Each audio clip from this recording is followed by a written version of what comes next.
Tommy Hearns has been a feared junior middleweight and middleweight. His reputation may have been tarnished just a bit with that loss to Marvelous Marvin Hagler.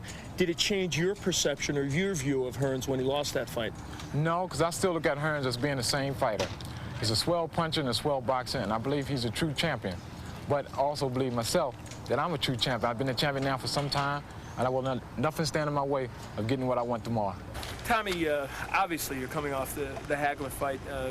You've answered this question many times before, but people are, I guess one of the intrigues of your fight with Shuler is people are wondering, did that put any doubts in your mind as a fighter?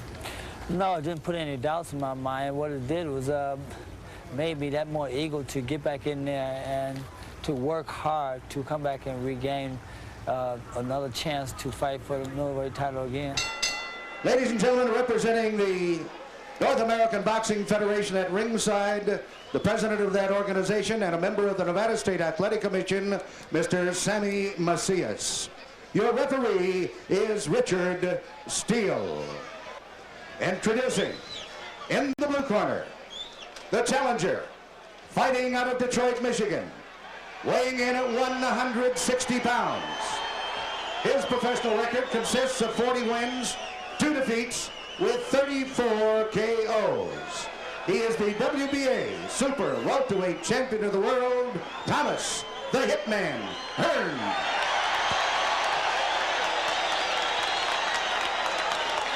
And in the red corner, fighting out of Philadelphia, Pennsylvania, he too weighs 160 pounds.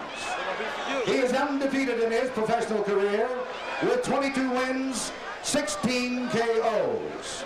The NABF middleweight champion, James Shuler. There is James Shuler, 22-0, 16 knockouts. Tommy Hearns, 40-2 with losses only to Sugar Ray Leonard and Marvelous Marvin Hagler. And you can see there are 2 tall guys. Now, Hearns is, I guess, in every fight that I can recall at least, had that height advantage, and here he is looking somebody in the eye for a change, so that'll be kind of interesting. Although in this picture, he looks a little taller than James Shuler. Yes, maybe he's got elevated heels on. Well, no, they probably taught Shuler to bend his knees. All right, Tim Ryan with Gil Clancy and Al Bernstein from Caesars Palace in Las Vegas, Nevada. You know, Gil, I just feel so much better having heard that announcement from Chuck Hull. It would have been a wait for everybody here through the remainder of the evening, and that would take some of the luster off these 2 fights to follow, and we do promise a later medical report on Richie Sanders. Tim, especially you and I know the kid so well, and he's such a great kid. Delightful young man. All right, we're underway. Both in gold trunks. Black gold has the black stripe. Tommy Hearns with a new short haircut, taking a little weight off the top of his head. A little less protection, Tim. That's right. There's that piston-like jab of Hearns. And Shuler has an excellent jab as well. Tim, you have 2 well-schooled fighters here. They were 2 of our best amateurs probably in the last 10 years. You're going to see a good technical bout. Solid shots to the body by Thomas Hearns, but Shuler stayed right there with him. Left hook back from Shuler. Another ripping left hook to the body. And a right. That moved Shuler backwards. A straight right by Hearns. Not only moved him backwards, Tim, but wobbled him. And down he goes. Another one. A right hand by Hearns.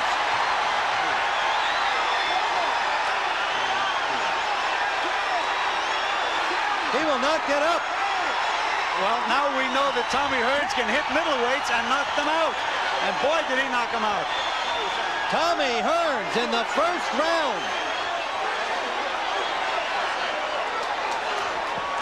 Tim, he came into this fight at a full 160 pounds. Look at those back muscles on Tommy Hearns. He looks like a light heavyweight.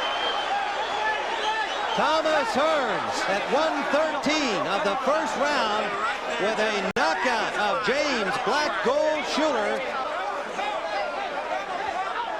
Now let's go back and see the knockout. There's the right hand. That hurt him. There's the left of the body.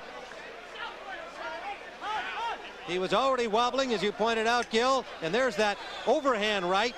Little short chopping shot, but perfectly aimed and delivered. Tim, right on the button. Watch where this right hand lands. Right on the button. That says lights out, Ryan. Ladies and gentlemen, the time, 1 minute, 13 seconds of the first round. The winner by a knockout and new NABF middleweight champion from Detroit, Michigan, Thomas the Hitman Hearns. Tommy Hearns, and he's in the ring now with our Al Bernstein. You came out throwing left hooks to the body. Was that designed to get his hands even lower? My plans was to come out to box James and start working on his body, to use the body attack, because I noticed in his fight with James Kitchen, he didn't like the body shot too well. So my strategy was to box him and use the body shots too. But here I felt great. My legs was very strong, and I felt that I was able to execute at any time. I felt like it. Anytime I felt like going out there and letting off, I had the power to do so. Congratulations to Thomas Hearns. Let's go back to Gil and Tim at ringside. All right, Al. We're told that Al Bernstein is standing by with a guest over in our celebrity section. Yes, indeed. Tom Selleck is here with me, and Tom had a problem. He's got a cup of coffee with him. He went to get that cup of coffee, and what happened, Tom? Well, the fight happened. Yeah, right. I was about 10 seconds from turning the corner to get back in, and I heard a yell, and I looked around the corner, and Hearns had his hands up like this, and I guess he won. Is that what happened? Yeah, I can tell you it was the right hand that sent him down. Ladies and gentlemen, the undisputed middleweight champion of the world, Marvelous Marvin Hagler. The best of the middleweights have tried to take away his crown, but with worldwide audiences looking on, the result has always been the same. Marvin Hagler has stopped them cold 11 consecutive times.